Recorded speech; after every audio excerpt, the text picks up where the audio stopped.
Hello and welcome to Why Is This a Podcast? We're doomed. I don't know if you've all seen it. Thanks for joining us as well. I'm going to bum you out for a couple of minutes and then we'll get into an interview that hopefully will be very light-hearted.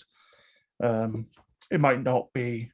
You might go away from this feeling worse than you did when you came here. I don't have any control over your emotions, but we'll just get to it. So I don't know if you've seen, but at the time I'm recording this, we've just had a new report on climate change, with the conclusion being that we're doomed. So, yeah, the IPCC report, or part of the report, UN Secretary General Antonio Guterres described it as a code red for humanity. And I'm not talking about it with my guest. There's a good reason for that, and I'll explain to you why. Though unless he brings it up, I don't know, he might. But it's just sort of bringing it up to remind everybody that the climate emergency is real, and that while some of the damage has already been done, it's not too late to do some things to mitigate the damage, and it's not too late to support efforts aimed at conservation, supporting those who are most vulnerable to the effects of climate change. It's not too late to, well, recycle. You know, the climate crisis is going to affect us all, and it's going to affect our children, grandchildren. I don't have any grandchildren because I'm very young. Great grandchildren. It's going to affect all of us, and it's going to affect some of us more than others, but it will affect us all. So please do look into how you can best help the climate crisis. And I know that that might sound hypocritical from somebody who's just sorted out his lighting and is using electricity to record an interview, but actually, I don't have a defense for that, but there we go. Anyway, on to some more light-hearted news. There's sexual harassment. Governor Andrew Cuomo has resigned in New York after so much pressure from everybody, from President Trump to President Biden. And honestly, if President Trump thinks that you're inappropriate with women, I think you're in a bit of hot water. Cuomo's resignation now paves the way for the current Lieutenant Governor, Kathy Hochul, who's going to make history when she's sworn in on August 24th as the first woman governor of New York. So at least the governorship of Andrew Cuomo was a victory for women in one way. I watched Cuomo's resignation speech, and if you care about your mental health, please don't watch it. And if you care about the mental health of anybody that you love, please don't make them watch it. And if you don't care about somebody's mental health, actually just don't make them watch it. Nobody should have to go through that. It was a load of self-pitying drivel, in which Cuomo effectively made out that he was resigning as an act of valor. Now, the only people, and I want to just make this very clear, the only people who acted with valor were the women who came forward and made their stories public. Cuomo is a coward. The fact that he did the right thing by resigning eventually points to that. And I used to admire the man, and then I learned more about the man.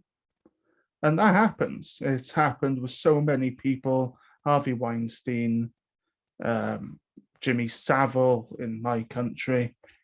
It does happen. People do fall from grace. And while these are allegations, more likely than not that they're true. And the fact is, all he's lost right now is a governorship. What those women lost, what he took from them, was their dignity. So he did not act with courage by resigning. He acted with utter disgrace, and he leaves office like that. Also, speaking of Andrews, there's Prince Andrew, the less said about whom, the better. So I'm just going to move on to the fact that he's been sued for his part in the whole Epstein thing. But yeah, like I said, valor is when people take people accountable, and we don't see it enough. But like I said, I'm not going to be talking about this stuff with my guest, unless they have anything to add on it. More than welcome to. But the only reason is it's silence is complicity, and it's important to raise it. The only thing I do just want to say before I get into the questions that I spent blood, sweat, tears, and printer putting together is that I love doing this. And the reason I love doing this is because I get to speak to people who tell me about what they love doing. I've spoken to Callum Mahoney and Tom Petty about writing, Lewis Bradley and Sam Cadwallader about music, and I also get to speak to people about the causes that they're passionate about. Sam with Prostate Cancer UK, Jeff and Jude Davis with Morgan's Wings. And if you can support those charities, if you can afford to, I know not everybody can, please, give it a shout. Now, I've never been into gaming, but I'm about to speak to somebody who is. He joins me from the great state of Illinois in the US of A, and it's Kris Basarti of the podcast Roll Gay Role Play. I hope I got that right. Hello, Kris. Hello. You did get it right. Thank you. I've been messing it up all week. How are you doing anyway? You okay? I'm doing well. Yeah, I took the week off work, so it's even better for me. I'm happy. Thank you for being here. Oh, thanks for having me. Oh, my pleasure. My pleasure. Like I said, I'm not a gamer. Have you been doing more gaming during the pandemic, during lockdown? Have you? Yeah, the Xbox and PlayStation have definitely taken some money from me over the past year and a half. That's, of course, happened. Yeah, I love gaming. It's just a way to unwind. It's a way to connect with people around the world. And sometimes it's just a way to, relieve some stress. Well, I suppose the only thing I do that's even close to gaming is I play solitaire, but okay. That just makes me sound like I'm, 70. So right. No Minesweeper or any other free cell? I have played video games. Okay. I've always been terrible at them. And no, it's never been. I like reading. I don't know if the bookshelves behind me gave that away. I've gotten into gaming forever. Like I think it was my best friends were all gamers. We just kind of grew up playing first-person shooters on LAN computers in different parts of the basement, playing together. And I'd get like fighting games to play with my dad, and I would never be really good at them when I was younger. So my dad had to beat all the levels for me, but I'd sit and watch. So, I mean, gaming's just been part of my life forever. I've always had some sort of gaming system since the Nintendo Entertainment System, the NES. I did have a Nintendo DS, I did. But I was such a nerd that the only thing I ever really had on there, the only thing I ever played was the brain trading ones. Okay. I really enjoyed those. Yeah, those are good.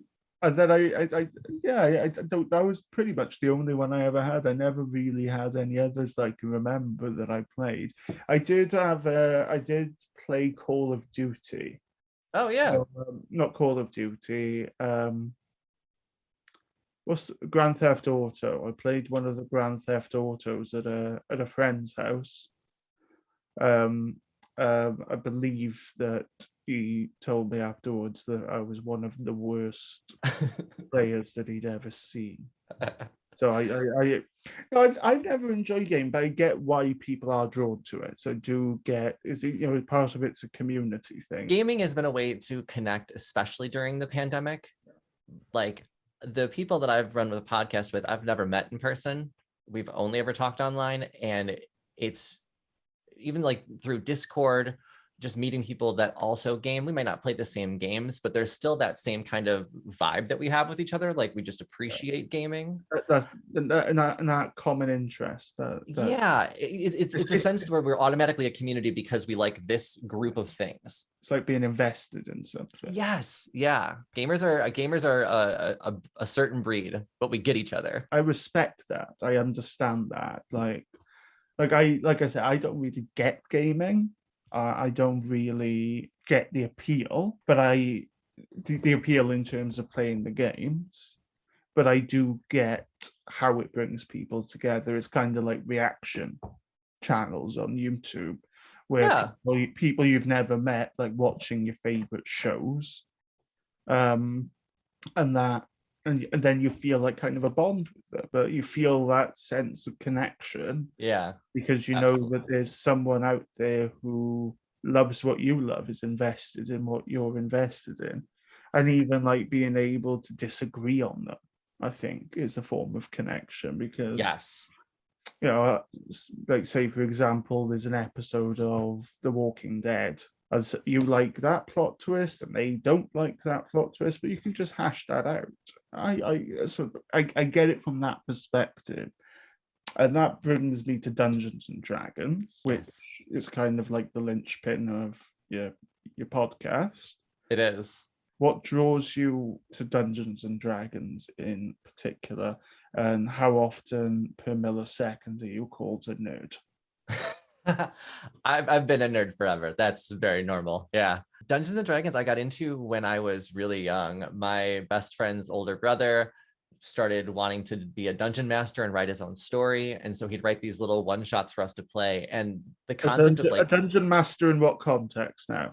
so with Dungeons and Dragons, there's no like actual like game setup that you have to follow. There's just a rule person, like a dungeon master, who will like set up the story and play the non-player characters and kind of just bring you along the story. So they're the ones that are setting everything up and reacting to what the players do. And so he was our creative mind behind that. And then he'd give us these, character sheets, like build this character however you want. And there's that like freedom to do anything with it that just really really drew me to it. Dungeons and Dragons is all without any, like you can do Dungeons and Dragons with just a piece of paper in your mind. And that's the beauty of it, is you really do just create everything all on your own. Like they have D&D Beyond and they have Roll20 where you can create a map and you can visualize everything. But I grew up with just 4 people in a room and we would tell each other what we're doing. Like, okay, I'm going to walk over to this wall and I'm going to push this button and see what happens. And you roll dice to figure it out. It's a game of, it's like child gambling is what it is. It's children able to gamble with dice, with lives of characters that they created that really mean nothing at the end of the day, but we have fun. From my understanding, limited as it is, I imagine that's what gaming is all about, is having fun and having Absolutely. fun together. But what inspired you to start yours? You mentioned obviously that you've never met the other people. What inspired you to start it? What brought you together, and what was the impetus behind it? What was the seed that became the tree, so to speak? I've been in podcasting for about 8 years now, and the majority of it has been failed attempts. I mean, 2 of them didn't even make it to pilot because they just weren't good enough for it. So I'd been wanting to get back into podcasting, and it had been about a year that I've been really trying to, and talking to my husband about what to do. And I came across an old folder when we moved, and the folder was of my old DM's notes of a game that we never actually played, but there was a map, there was all these character ideas and what the story could be. And I, took it as like, okay, what if we do a podcast that's Dungeons and Dragons, but make it non-heteronormative, make it so that, it's more gay welcoming, which is not something you typically see in a podcast. And it's not that I wanted it to be a gay world. I wanted a same-sex relationship to be as normal as a heterosexual relationship. You wanted it to be inclusive. Right. I wanted there to just be a different normal. If we all looked at each other as it didn't matter, here's how it would look. And so that was why I wanted it to have a non-heteronormative feel to it. Yeah. But yeah, once I decided I wanted to do the podcast, I put out some audition ideas on Facebook. I just wanted to see if anybody was interested. and I got somewhere near like 60 replies back on it. And so I started holding auditions, and one person who didn't join the podcast gave me a questionnaire to use to help me figure out who would be a good player, who's going to mesh well. So I have to thank Tom for that. It's really awesome that he gave me that. And it brought me Jonathan and Tisha, who were the first members of our podcast, and they're just incredible. And now we've been, besties for 2.5 years now. I'm really happy for that. And it sounds certainly like something that you're really passionate about, really engaged with. And obviously you mentioned that you have a husband, and the title of the podcast, Role Gay Role Play, I think it's kind of a giveaway. Right. We wanted to be obvious. Yeah. But the whole point, on a serious note, the whole point of inclusivity is really, really important.